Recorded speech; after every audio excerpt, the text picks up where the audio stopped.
Newsroom থেকে সরাসরি কিশোর আমার অপসহকর্মী আমার সঙ্গে রয়েছে। কিশোর, কি এমন ঘটনা ঘটেছিল যে আচমকা এই বিমান ভেঙে পড়ে এবং তারপরে দাউ দাউ করে আগুন জ্বলতে থাকে? পাইলট যে ছিলেন তার অবস্থা কি রয়েছে? হতাহতের কোনো খবর পাওয়া যাচ্ছে কিনা? সমস্তটাই জানাও বিস্তারিত।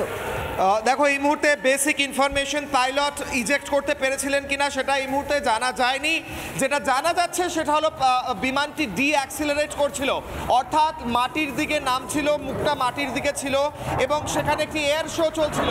অডিয়েন্সরা টিকিট কেটে এই এয়ার শো দেখতে এসেছে। সেই অডিয়েন্সরা যখন এয়ার শো দেখছে তখন এই তেজস যুদ্ধ বিমান হঠাৎ করে তার মধ্যে কোনো যান্ত্রিক গোলযোগ দেখা যায় এবং বিমানের মুখটি নিচের দিকে হয়ে যায় এবং তারপরেই বিমানটি নিচের দিকে এসে মাটিতে পড়ে এবং দাউ দাউ করে আগুন জ্বলতে দেখা যায়।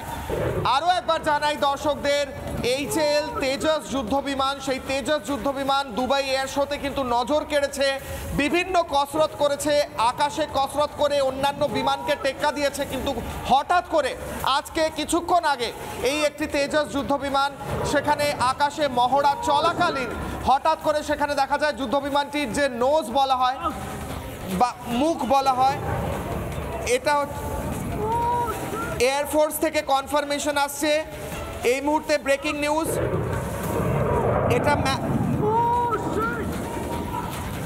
এটা ম্যাক 1A তেজস নয়, এটি একটি পুরনো তেজস। ইন্ডিয়ান এয়ারফোর্স কনফার্ম করছে এই মুহূর্তে, ব্রেকিং নিউজ।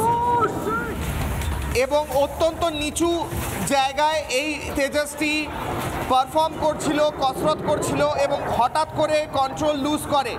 ইন্ডিয়ান এয়ারফোর্স থেকে কনফার্ম করা হচ্ছে, ব্রেকিং নিউজ, যে একটি দুর্ঘটনা হয়েছে, একটি তেজস ভেঙে পড়েছে লো অল্টিটিউডে, অর্থাৎ অত্যন্ত নিচু স্তরে, অত্যন্ত নিচে ম্যানুভার করার সময় বা কসরত করার সময়, এবং তারপরেই কন্ট্রোল হারিয়ে বিমানটি ভেঙে পড়ে। কিন্তু ইন্ডিয়ান এয়ারফোর্সের তরফ থেকে বলা হচ্ছে, সূত্রের খবর, যে এটি একটি পুরনো তেজস, নতুন ম্যাক 1 HAL তেজস নয়। সূত্রের খবর এই মুহূর্তে, বিগ ব্রেকিং নিউজ, একটি তেজস যুদ্ধ বিমান, পুরনো তেজস যুদ্ধ বিমান ম্যানুভার করার সময় দুবাই এয়ার শোতে ভেঙে পড়েছে এবং কনফার্মেশন আসছে এয়ারফোর্সের তরফ থেকে যে একটি দুর্ঘটনা হয়েছে। ভারতীয় বায়ুসেনা কনফার্ম করেছে একটি যুদ্ধ বিমান ভেঙে পড়েছে, কিন্তু তারই সঙ্গে সঙ্গে ভারতীয় বায়ুসেনা বলছে এটি ম্যাক 1 তেজস নয়। এবং ভারতীয় বায়ুসেনা বলছে এবং সূত্রের খবর, এটি একটি লো অল্টিটিউড ম্যানুভারের সময় হঠাৎ কন্ট্রোল লুজ করে, অর্থাৎ অত্যন্ত নিচু দিয়ে কসরত করার সময় হঠাৎ করে কন্ট্রোল হারিয়ে ফেলে, নিয়ন্ত্রণ হারিয়ে ফেলে এবং তারপর সরাসরি এসে মাটিতে ধাক্কা মারে এবং আগুনের গোলায় পরিণত হয়ে সম্পূর্ণ বিমানটি ধ্বংস হয়ে যায়। ফায়ার ফাইটার অর্থাৎ দমকল বাহিনী, দমকলের যারা কর্মী এবং রেসপন্স টিম, তারা দ্রুত আসে এবং আগুন নিভিয়ে ফেলে। এই মুহূর্তে সেই আগুন নিভিয়ে ফেলা হয়েছে। আর এবং আরও ডিটেলস আসছে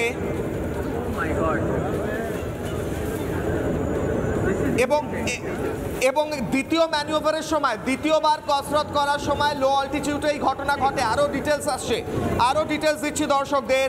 প্রথমবার ম্যানুভার যখন করেছে এই বিমান, অর্থাৎ প্রথমবার যে কসরত দেখিয়েছে, বিভিন্নভাবে বিভিন্ন জায়গায় ম্যানুভার করে বিমানগুলি উল্টে পাল্টে নানা রকম কসরত দেখাচ্ছিল দুবাই এয়ার শোতে।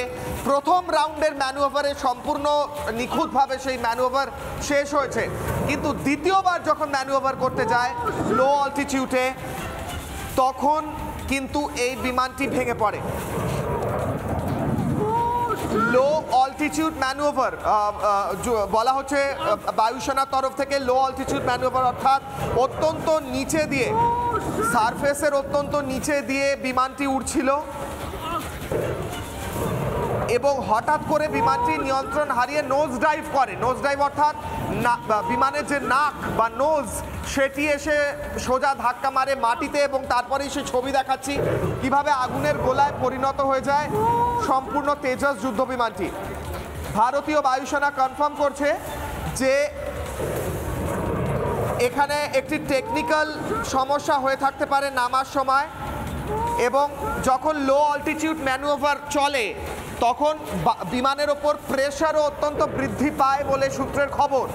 সেই প্রেশার হ্যান্ডেল করতে পারেনি নাকি কোনোভাবে কোনো যান্ত্রিক ত্রুটি হয়ে গিয়েছে, সেগুলো সময়ের সঙ্গে জানা যাবে। পাইলট ইজেক্ট করেছে কিনা, পাইলট বেরিয়ে আসতে পেরেছে কিনা সেটাও এখনো কনফার্ম করা যাচ্ছে না। যা কনফার্ম করা যাচ্ছে তা হলো এই দুর্ঘটনাটি অত্যন্ত নিচু অল্টিটিউড বা একদম নিচের মাটির একদম কাছাকাছি হয়। এবং আরও ইনফরমেশন আছে, প্রথম রাউন্ড অফ ম্যানুভার অর্থাৎ প্রথমবার যখন কসরত করছিল বিমানটি, তখন নিখুঁতভাবে কসরত কমপ্লিট করে এক রাউন্ড।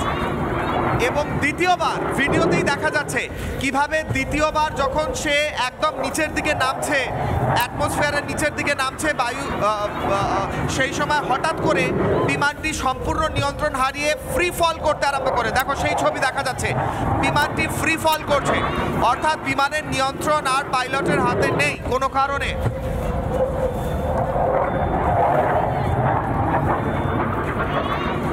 সেই সময় ডিসপ্লে চলছিল, এয়ার শো চলছিল, দর্শকরা টিকিট কেটে দেখতে এসেছিলেন বিভিন্ন বিমানের কসরত। সেই সময় তেজাসের একটি যুদ্ধ বিমান সেটি কসরত করার সময় প্রথম রাউন্ড কসরত যখন হয়, প্রথম ম্যানুভার যখন হয়, তখন সেটা সে খুব সাকসেসফুলি কমপ্লিট করে। দ্বিতীয়বার অল্টিটিউডের একদম নিচের দিকে, অর্থাৎ একদম বায়ুর নিচের স্তরে যখন সে যাচ্ছে, নিচের দিকে নামছে, হঠাৎ করে ফ্রি ফল করতে আরম্ভ করে। অর্থাৎ হঠাৎই বোঝা যায় যে নিয়ন্ত্রণ হারিয়ে ফেলেছে তেজস যুদ্ধ বিমানটি, এবং তারপরেই সোজা এসে মাটিতে ধাক্কা মারে, নোজ ডাইভ করে, নাকের ওপর এসে পড়ে এবং আগুনের গোলায় পরিণত হয়, টেকনিক্যাল ভাষায় ফায়ার বল। আর আরও তথ্য পাওয়া যাচ্ছে এই তেজস যুদ্ধ বিমানটি এবং একাধিক তেজস যুদ্ধ বিমান বেশ কয়েকবার পারফর্ম ইতিমধ্যেই করে ফেলেছিল। এবং এক্সপার্টরা বলছেন যে শেষ মুহূর্তে এইভাবে কন্ট্রোল হারানোর কারণটা অত্যন্ত রেয়ার, অর্থাৎ এরকম সাধারণত হয় না। বায়ুসেনার তরফ থেকে কনফার্মেশন এসেছে অফিসিয়াল যে একটি যুদ্ধ বিমান দুর্ঘটনার মুখে পড়েছে দুবাই এয়ার শোতে। এটি কনফার্ম করা হয়েছে বায়ুসেনার। সেনার তরফে বিবৃতি পাওয়া গিয়েছে, তারা বলেছে, বায়ুসেনা বলেছে যে একটি দুর্ঘটনা হয়েছে, কিন্তু পাইলট কি পরিস্থিতিতে আছে, পাইলট ইজেক্ট করতে পেরেছে কিনা সেটা এখনো কনফার্ম করা যায়নি। এবং তেজস, এই যে আইএফ এর স্টেটমেন্টটা এবার আমি পড়ে শোনাচ্ছি দর্শকদের। আর Tejas of IAF has crashed in Dubai, অর্থাৎ একটি তেজস যুদ্ধবিমান ইন্ডিয়ান এয়ারফোর্সের দুবাইতে এয়ার শোতে ক্র্যাশ হয়েছে। দ্বিতীয় sentence, further details are being ascertained, বাকি ডিটেলস এখনো দেখার চেষ্টা হচ্ছে কি হয়েছে। Will give further details in some time, আর খানিকক্ষণের মধ্যে আরও ডিটেলস আসবে কেন এই দুর্ঘটনা ঘটেছে এবং পাইলটের কি হয়েছে, এই সমস্ত কিছু তথ্য আরও আসবে। অফিসিয়াল স্টেটমেন্ট এয়ারফোর্সের, অর্থাৎ দুর্ঘটনাটি কনফার্ম করা হয়েছে এয়ারফোর্সের তরফে, কিন্তু এখনও বায়ুসেনা জানায়নি যে কেন এই দুর্ঘটনা হয়েছে বা পাইলটের কি অবস্থা হয়েছে। এবং তেজস আমরা জানি যে এই গোটা এয়ার শোতে অত্যন্ত ভালো পারফর্ম করেছে এবং অন্যান্য যুদ্ধ বিমানকে টেক্কা দিয়েছে, কিন্তু হঠাৎ করে আজকে এই বিকালের দিকে তেজস যুদ্ধ বিমানের ম্যানুভারের দ্বিতীয় পর্যায়ে কেন ভেঙে পড়লো 3:45 নাগাদ, সেটা কিন্তু এই মুহূর্তে এক্সপার্টরা খতিয়ে দেখছেন। এবং বোঝা যাচ্ছে বিমানটি নামার সময় এক্সপার্টরা বলছেন টেকনিক্যাল ভাষায় ফাস্টার ডিঅ্যাক্সিলারেশন, অর্থাৎ হঠাৎ করে গতি হারিয়ে ফ্রি ফল করা। নানা ধরনের কন্টেন্ট দেখার জন্য লাইক করুন, শেয়ার করুন আমাদের ফেসবুক পেজ, সাবস্ক্রাইব করুন আমাদের ইউটিউব চ্যানেল। পাশাপাশি অন্যান্য ব্রেকিং নিউজের জন্য অবশ্যই চোখ রাখুন রিপাবলিক বাংলায়।